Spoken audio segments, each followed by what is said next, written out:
welcome you to episode 6 of Under the Influence Music Podcast. I'm Jason Knight. I'm Adri. And this one is all about the king. The king of country. Yes, let's specify because there's many kings in the music world. Okay, go ahead. Hit him with it. King of pop, king of rock and roll. But more specifically, this episode, we are, as you mentioned, talking about George Strait, the king of country music. Why do you think he is the king? Like, why that title? I think he got labeled the king because he is transcended through so many different versions of himself. Yeah, and we're going to talk about those. Yes. I mean, just so many different eras of his success. So many timeless classic songs from King George that still hold up today. Yes, and he's still in the game. He's putting out great songs, so that's why he's crowned the king. Some incredible box sets as well that you must have in your music collection, even if you're not the biggest country music fan, but you dabble in it a little bit. You need it. You appreciate some of the earlier stuff, especially like 90s country, 80s. Oh, yeah, my favorite. Yeah, King George is the one to have in your collection. So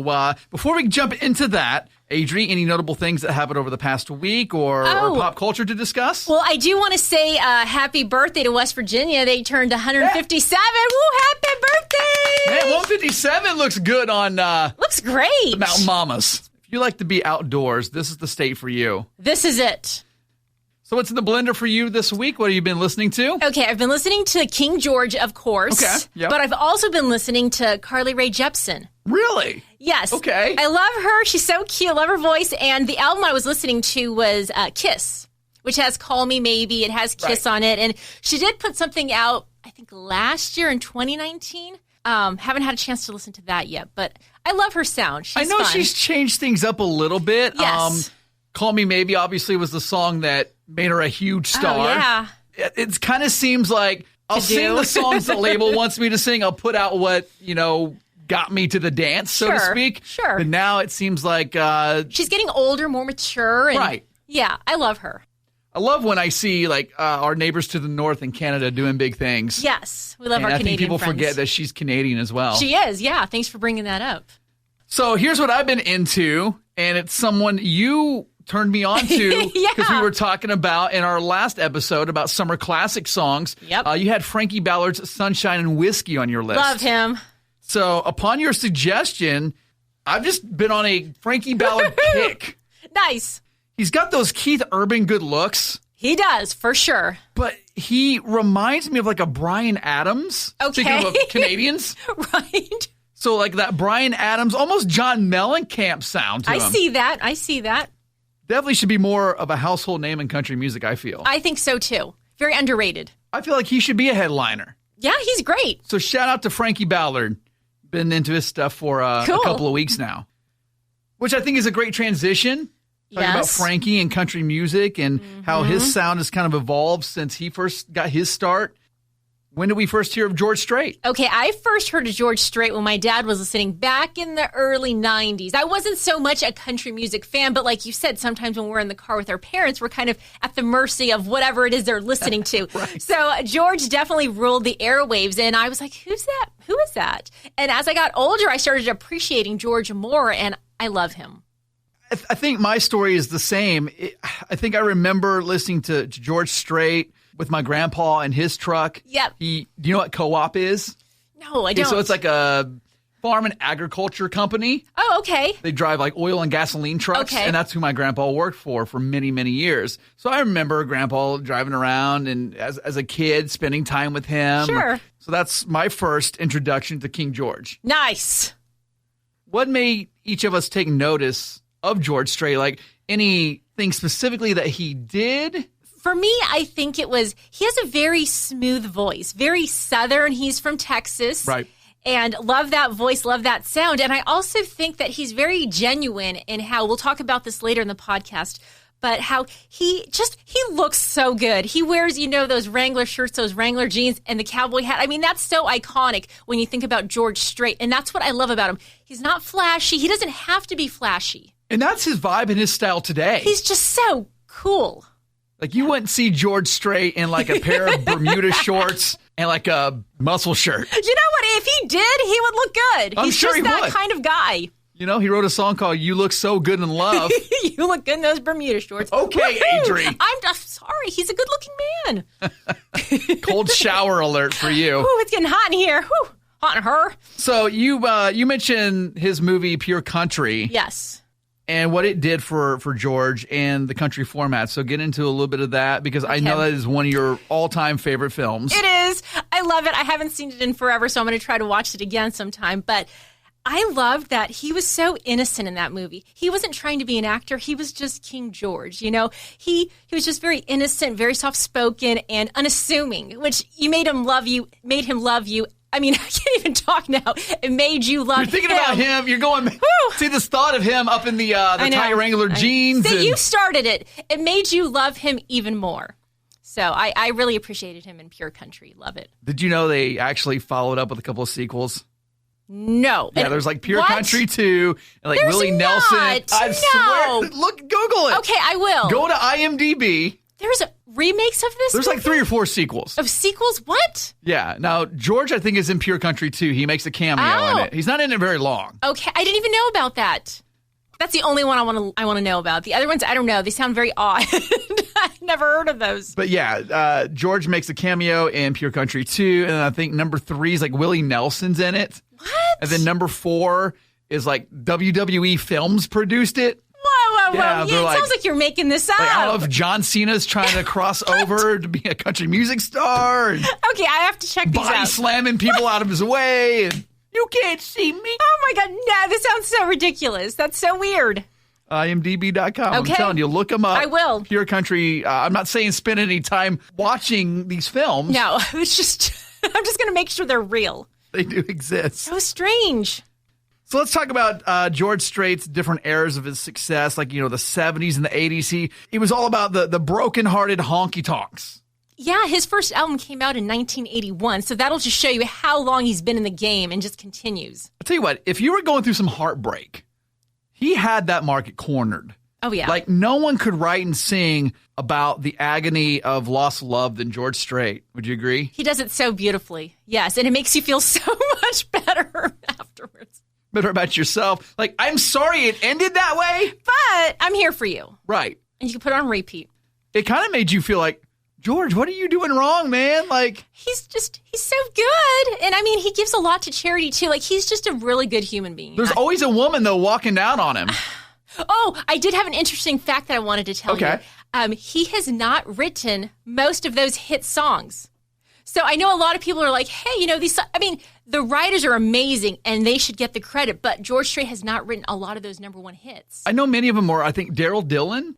Excuse me, Dean Dillon. Yeah, I mean, who's still writing for country music artists today. Oh my gosh, there's so many. One of the legendary songwriters of Nashville. So many great Nashville country singers and writers. And so, yeah, that was an interesting fact that I learned about him, that he did not write a lot of those number one hits.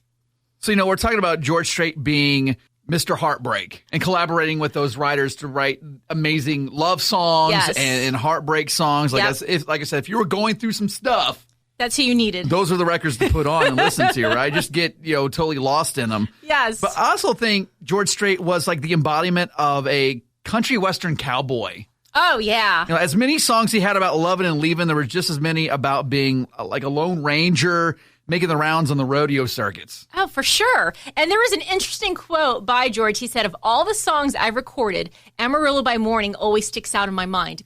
I love that song. Yeah, that is definitely on my list because later on in the episode, we're going to share some of our favorite King George songs. Oh, yeah. And I would say that's probably my favorite George Strait song. It's a great song. The fiddle's so good in it. I don't know. It makes you want to be a bull rider in a rodeo. It does, right?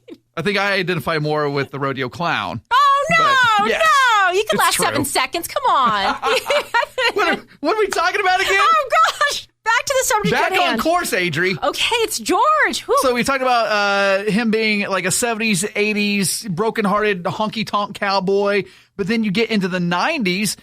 Dude, he was a chart buster then. He was all over country radio. Songs all like over. Check Yes or No. Oh, I love that one. Love Bug.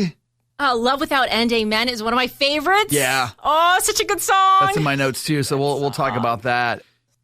So then George's sound has evolved into the millennium. So let's spend a few minutes talking about that. Right. Not so much like the honky-tonk songs where he started out. And I think one of his favorite country artists is Merle Haggard, which Who doesn't love Merle? Come on, one of the outlaws. Yes, and so it evolved from the honky-tonk into kind of country love songs, and then just kind of now into the 2000s. I think it's influenced a lot of today's country music singers like Tim McGraw. Oh, yeah. Kenny Chesney. For sure. You could definitely hear. Sure. I'm going back and I'm on, okay, so I'm on my my riding lawnmower the other day. It takes me honestly 2 hours to mow my lawn.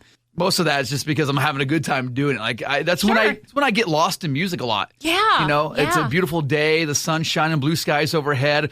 I'm up on the lawn tractor, earbuds are in, and I'm putting Straight Out of the Box collection on. Oh, nice. And I'm listening to a lot of George's earlier love songs, like we talked about the Lovin' and Leavin' songs that he had. And some of those I started thinking, wow, this sounds like a early Kenny Chesney song. It really does. So you could definitely Kenny Chesney could definitely take credit for being influenced by King George. Absolutely. Even like you were saying, Tim McGraw and all of his ballads, you can hear that influence from George Strait. Yeah, it's great to see how that's kind of carried on into newer country. Yeah, the last several, 10, 15 years. Mm-hmm. In fact, didn't Kenny Chesney even collaborate with George Strait? I think, didn't they have a song called Shift Work? I got to hear that song. I love that one. So good. It's such a fun one, right? So fun to say and sing. So speaking of our favorite songs by George Strait, let's share some of our favorites. Okay, I know we don't have all day, but I could go on and on and on. There's so many. So I did talk about Amarillo by Morning. Right. I love I Cross My Heart. It was from Pure Country. Such a great, beautiful song. It gets me every time. Check Yes or No. Such a cute, fun song, and the video is amazing. Love it. And one of my favorite ones is All My Exes Live in Texas. Wouldn't you say that's like his signature song? Oh, gosh, yes. Country radio played that thing forever. You don't hear it a lot anymore. Maybe like a Throwback Thursday or something. I miss it, yes. Yeah, that definitely should come back. Yes, it needs to continue to play on for future generations. It's such a great song. So I also had I Cross My Heart and The Man in Love with You because I still play those songs at almost every wedding that I do. Oh, great. And like I said, for as many breakup songs George had, he can make you feel in that moment with the love of your life in the middle of a dance floor. He is an amazing storyteller. Yeah. And you can hear that in every song he sings. Also had Full Hearted Memory. Ooh, nice. Yeah. And going back to what we were saying earlier about how we first were introduced to George Strait. Sure. I think that might have been the first song that I heard when I was riding with my grandpa in that co-op truck. Yeah. That's cool. I like that. Which is a little bit interesting because there was nothing ever wrong in my grandparents' relationship that I'm aware of. They were married for over 40 years. Aww. But my grandpa loved Full Hearted Memory by George Strait. It's just a great song. I'm like, what are you not telling me, Pat? What's going on? Oh, no. Another good fun one is Oceanfront Property. It's kind of a cool play on words. It is, yep. I love songs that can do that. Start telling a story, and then they totally switch. Yes. Totally switches up on you. Yeah, you got to listen closely. He's talking about, oceanfront property in Arizona. Hello? Last time I checked, not so much. No. Mm-mm. They're lucky to have running water in Arizona. It's a desert. It is hot, hot, hot. So I don't know what beach he's referring to. Some beach somewhere. Oh, nice. I like that. How about little Blake Shelton? Yes, I would think Blake nice. Shelton might be inspired by George Strait. A lot of Blake's earlier stuff, he donned the white cowboy hat. He was decked out in flannel and the Wrangler jeans, and songs like Austin. Yep. Right? I think everyone in country music at some point has been influenced by George Strait. Even the female country singers, even Taylor Swift and her writing. Yeah. Another song I really liked by George Strait was Marina Del Rey. I didn't have that one. I remember that one. Yes. Like a slow love song. Yes. It's like he busted out the Spanish guitar and maybe some, Spanish fly for that one. So good. So good. Yeah. Who doesn't want to just close their eyes and daydream about being on a beach in Marina Del Rey with the love of their life or a beautiful person next to them. I'm doing that right now. You just keep on talking, Jason. I am picturing that right now. Throw the blanket down, have an afternoon picnic, make love until your flight has